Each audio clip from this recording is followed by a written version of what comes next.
할렐루야. 오늘은 8월 4일 금요일입니다. 오늘도 주님께서 우리에게 하루를 허락하시고 주님의 뜻을 우리를 통해 이루어 가십니다. 주의 놀라운 역사를 경험하는 하루가 되기를 기원합니다. 먼저 우리 찬송가 523장 어두운 죄악길에서 우리 함께 찬양하겠습니다.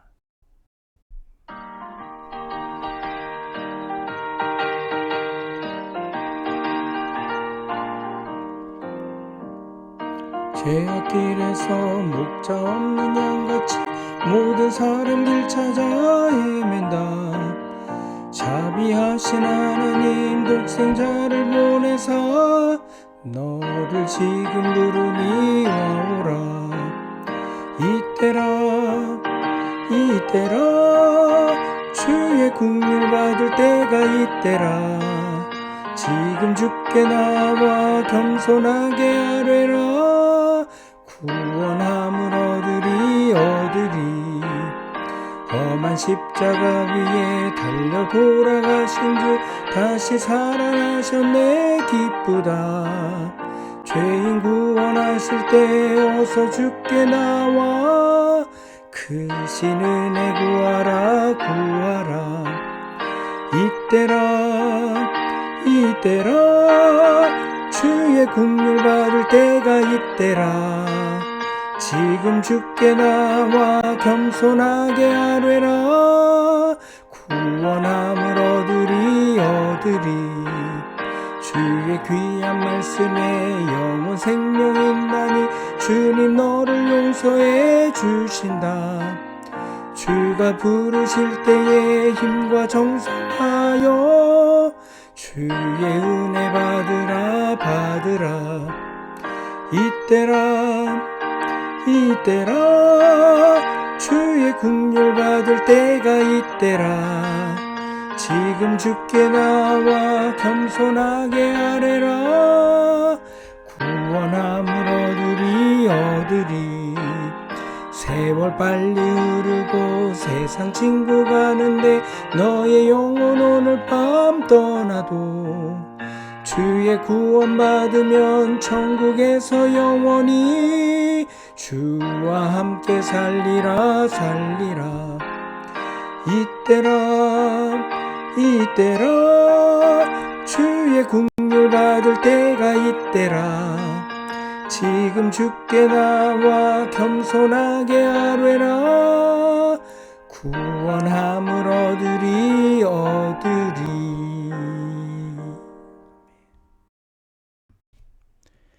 오늘 우리가 나눌 본문은 예레미야서 14장 13절로 22절의 말씀입니다. 예레미야서 14장 13절로 22절의 말씀을 우리 같이 찾아서 읽고 말씀을 나누겠습니다.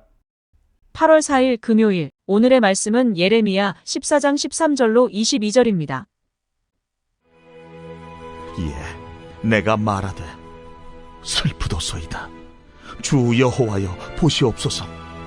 선지자들이 그들에게 이르기를 너희가 칼을 보지 아니하겠고 기근은 너희에게 이르지 아니할 것이라. 내가 이곳에서 너희에게 확실한 평강을 주리라 하나이다. 여호와께서 내게 이르시되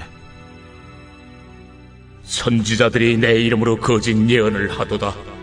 난 그들을 보내지 아니하였고 그들에게 명령하거나 이르지 아니하였거늘 그들이 거짓 계시와 점술과 헛된 것과 자기 마음의 거짓으로 너희에게 예언하는도다.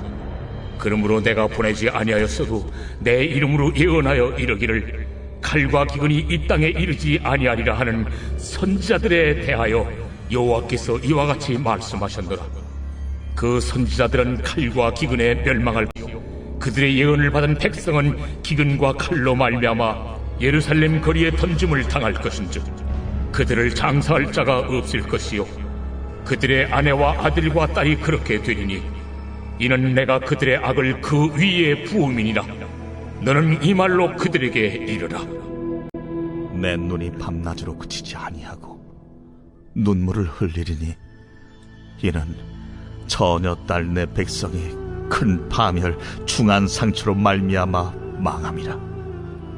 내가 들에 나간즉 칼에 죽은 자요 내가 성읍에 들어간즉 기근으로 병들며 선지자나 제사장이나 알지 못하는 땅으로 두루 다니도다. 주께서 유다를 온전히 버리시나이까? 주의 심령이 시온을 싫어하시나이까? 어찌하여 우리를 치시고 치료하지 아니하시나이까? 우리가 평강을 바라도 좋은 것이 없고 치료받기를 기다리나 두려움만 보나이다. 여호와여, 우리의 악과 우리 조상의 죄악을 인정하나이다. 우리가 주께 범죄하였나이다. 주의 이름을 위하여 우리를 미워하지 마옵소서. 주의 영광의 보좌를 욕되게 마옵소서. 주께서 우리와 세우신 언약을 기억하시고 패하지 마옵소서. 이방인의 우상 가운데 능히 비를 내리게 할 자가 있나이까? 하늘이 능히 소나기를 내릴 수 있으리이까? 우리 하나님 여호와여, 그리하는 자는 주가 아니시니까? 그러므로 우리가 주를 앙망하옵는 것은 주께서 이 모든 것을 만드셨음이니이다 하니라.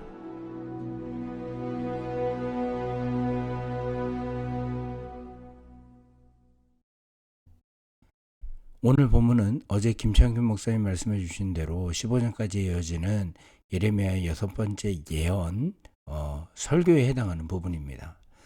앞서 유다의 범죄에 대한 징계의 일환으로 유다에 임한 가문재앙의 실상이 아주 자세하게 언급되어지고, 이 기근에 따라 예레미야가 유다를 위해 기도했지만 하나님의 대답은 이 백성을 위해 중보하지 말라, 그렇게 얘기하시고 심판을 멈추지 않을 것을 밝히셨습니다. 그럼에도 오늘 본문에도 예레미야는 백성을 위해 끈질기게 간구하고 이에 대한 여호와 하나님의 응답이 담겨 있습니다. 이 세상을 살아가는 우리에게 창조주요, 이 세상의 진정한 주관자 되신 하나님의 거부처럼 큰 절망의 상황은 없다 할 것입니다. 앞서 유다의 죄악에도 그들이 하나님의 이름으로 불리는 하나님의 백성이라는 사실을 근거로 심판을 유보해 주기를 예레미야가 간구했지만 거부당했습니다. 이에 예레미야는 이제 유다의 타락의 원인 중 하나인 선지자들의 잘못된 가르침에 대해 논하며 하나님께서 긍휼히 여겨주실 것을 고합니다. 13절을 보시죠. 이에 내가 말하되 슬프도소이다 주 여호와여 보시옵소서. 선지자들이 그들에게 이르기를 너희가 칼을 보지 아니하겠고 기근은 너에게 이르지 아니할 것이라. 내가 이곳에서 너에게 확실한 평강을 주리라 하나이다. 지금 예레미야는 하나님의 선지자들이 백성들에게 거짓 평안과 안전을 예언했기 때문에 그들이 그릇된 길로 갈 수밖에 없었다는 것을 말하고 있는 것입니다. 유다 멸망 직전의 선지자들은 칼을 보지 않을 것이고 기근이 들지 않을 것이고 이곳에 확실한 평강이 있을 것이라고 예언했습니다. 당시 사람들은 당연히 이런 긍정의 말씀을 기뻐하며 받아들였습니다. 그로 인해 그들은 자신들의 잘못을 깨닫지 못했고 더욱더 심판을 자수하는 자리로 나아갔던 것입니다. 예레미야는 하나님으로부터 온 예언자들이 이렇게 잘못된 가르침을 줌으로 인해 일어난 일이니 그들을, 하나님의 백성을 긍휼히 여겨달라고 하나님께 탄원하고 있는 것입니다. 이 하나님의 응답이 있는데, 14절부터 하나님의 응답이 있는데, 우선 하나님께서는 그 선지자들, 예언자들은 하나님의 이름을 빙자하여 거짓 예언하는 자들임을 분명히 합니다. 하나님께서는 그들에게 가라 하신 적도, 예언하라고 명령하거나 하나님의 말씀을 주신 적도 없다라고 밝힙니다. 그들은 그저 거짓 계시와 점술과 헛된 것과 자기 마음의 거짓으로 너에게 예언한 것일 뿐이라고 말씀해 주십니다. 그래서 15절에서 그들의 나중을 밝히십니다. 그들은 거짓된 가르침으로 인해 칼과 기근에 망할 것이다 라고 말씀해 주시는 겁니다. 또한 16절에서 밝히지만 그 거짓 예언을 쫓는 백성들도 결국 묻어줄 자가 없는 상황, 완전히 버림받는 상황에 놓일 것이라 말씀해 주십니다. 거짓 예언자들의 선동은 기본적으로 점술과 헛된 것과 자기 마음의 욕심에 따라 마음대로 예언한 것이었고, 이것은 백성들의 욕심과 맞닿아 있었습니다. 이에 예레미야와 같이 진정으로 하나님의 말씀을 받아 심판을 선언하는 참된 선지자는 외면당하고 자기 마음의 욕심을 따라 만들어진 예언을 참예언으로 백성들이 받아 하나님을 떠나게 된 것입니다. 그러므로 하나님께서는 이들을 용서하지 않을 것을 분명하게 하십니다. 하나님께서는 이런 안타까운 상황 속에서 하나님의 심정을 유다 백성에게 전하라고 하십니다. 하나님의 심정을 좀 들어보십시오. 17절로 18절입니다. 너는 이 말로 그들에게 이르라. 내 눈이 밤낮으로 그치지 아니하고 눈물을 흘리리니 이는 처녀 딸 내 백성이 큰 파멸 중한 상처로 말미암아 망함이라.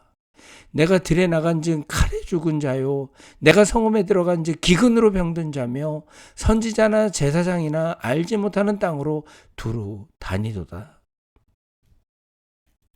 하나님께서 유다를 향한 탄식하는 내용을 여기서 볼 수 있습니다. 유다를 향해 탄식하는 내용을 여기서 볼 수 있습니다.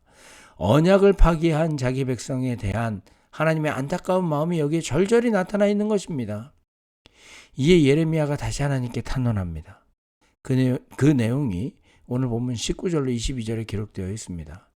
더는 회생이 불가능해 보이는 이스라엘의 상황 속에서 예레미야는 선지자로서 끈질기게 하나님 앞에 간구하고 있는 것입니다.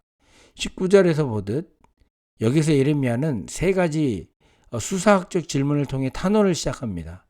주님, 주께서는 유다를 진정으로 버리셨습니까? 완전히 버리셨습니까? 주께서는 시온을 미워하십니까? 어찌하여 나올 수 없을 정도로 우리를 이렇게 심하게 치십니까? 앞서 하나님 앞에 호소할 때 여러 가지 논리적 당위성을 가지고 하나님의 선처를 구했던 예레미야가 이제야 깨달았다는 것을 알 수가 있습니다. 그런 인간적 논리적 호소는 심판의 당위성만을 완성시키는 모습이 될 뿐이라는 것을 깨달은 것입니다. 그래서 예레미야는 이제 하나님의 도움만이 모든 일의 해결 책임을 깨닫고 여기서 끈질기게 간구할 때에 하나님께서 도와주실 것을 간구하고 있습니다. 우선 예레미야는 유다의 죄악을 주님 앞에서 분명하게 인정합니다. 그리고 하나님 앞에서 긍휼을 구하고 있습니다.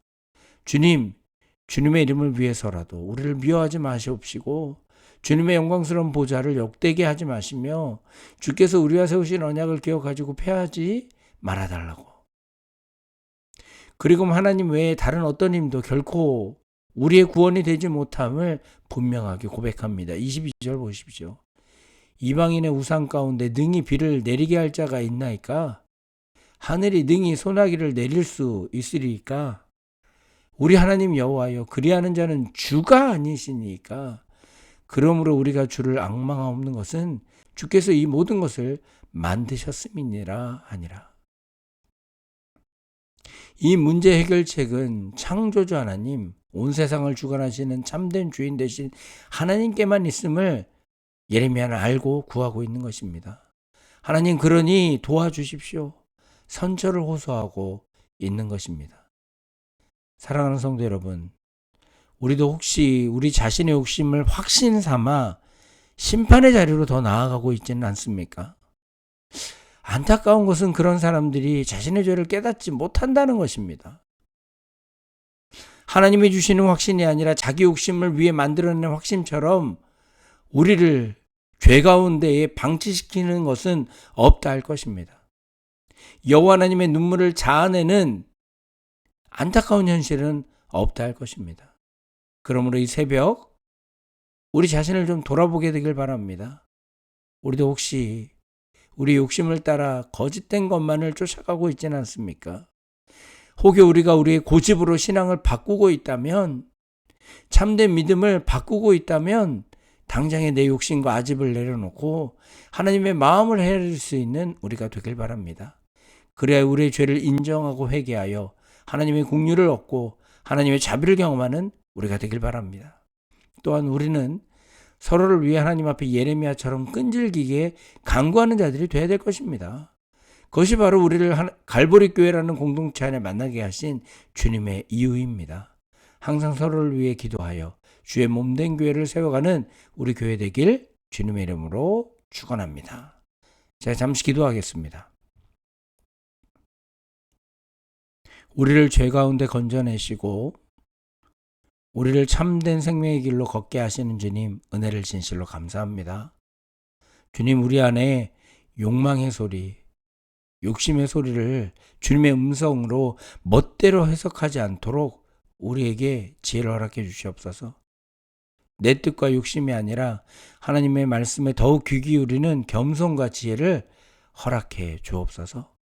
예수님의 이름으로 기도하옵나이다. 아멘. 주기도문으로 새벽 말씀 나눔을 마치겠습니다. 하늘에 계신 우리 아버지여, 이름이 거룩히 여김을 받으시오며 나라의 임하옵시며 뜻이 하늘에서 이룬 것 같이 땅에서도 이루어지이다. 오늘 우리에게 일용할 양식을 주옵시고 우리가 우리에게 죄진 자를 사해 준 것 같이 우리의 죄를 사하여 주옵시고 우리를 시험에 들게 하지 마옵시고 다만 악에서 구하옵소서. 대개 나라와 권세와 영광이 아버지께 영원히 싸움나이다. 아멘. 우리 새벽에 함께 기도하는 시간 갖도록 하겠습니다. 거짓과 미혹에 반응하지 않고 하나님의 뜻을 분별하는 지혜를 갖게 해달라고 기도하시고, 교회를 위하여, 교우들과 자녀들을 위해서 기도하시며 우리 주변의 어려운 이웃들을 위해 함께 기도하는 이 새벽이 되기를 바랍니다. 오늘도 주님께서 우리와 함께 하십니다. 주님의 그 긍휼하심과 주님의 능력을 의지하여 하루를 주의 뜻에 맞게 살아가는 하루가 되기를 기원합니다. 잠시 기도하는 시간 갖도록 하겠습니다.